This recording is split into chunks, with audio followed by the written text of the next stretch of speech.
I have here, ladies and gentlemen, a piece of paper that documents every single thing that the good people of Yigo are doing for their citrus festival. This is way too much for me to talk about, so luckily I have two friends of mine, Susan Rapola and the mayor of the island's northernmost village, the Honorable Rudy Matanani. Hafa to you both. Thanks for coming up. Thank you. Or coming down, I should say, because you guys are up in Yigo and you're over here in Harmon. Having us here to talk about our beautiful village of Yigo. Well, and happy Citrus Festival. Yes. This is one of the favorite events that people have. The second annual Citrus Festival for Yigo. And, you know, the actual event is going to be on the 18th and 19th of November, but we've already moved on, and you know, and we'll be having another one before the 18th. So we did our Harbor Day, which was pretty successful on November 4th, and we probably planted just a little bit more than 100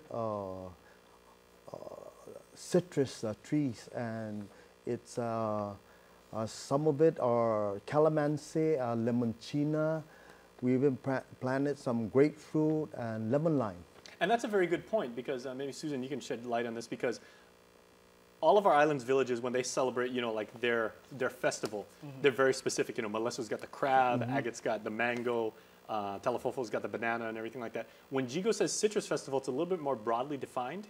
But that's also a testament to the village's ability, very rich soil, and you know, things can grow there very plentifully. Absolutely. It's a wonderful thing, and we wanted everybody to come and see what we've had. Last year, we were in competition with Festival of the Pacific Arts. Was that that's very true. And so it was difficult to come by with some fruits because they already had garnered a lot of them for the ceremonies there. So this time we should have it. It's plentiful.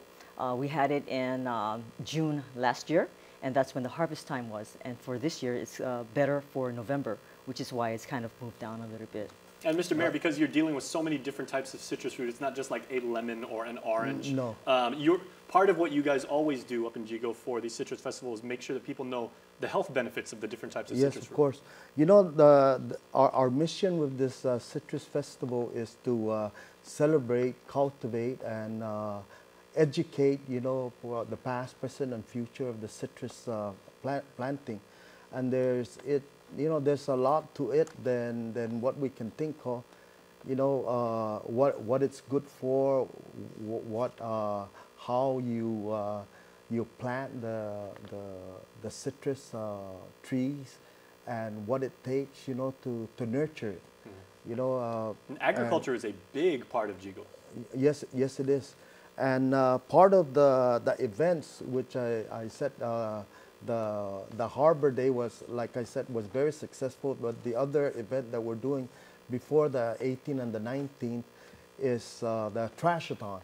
And the Trash-a-thon is going to happen on the 11th, and we're going to start at 7 o'clock, and it's going to start at the entrance of Yigo all the way up to Anderson.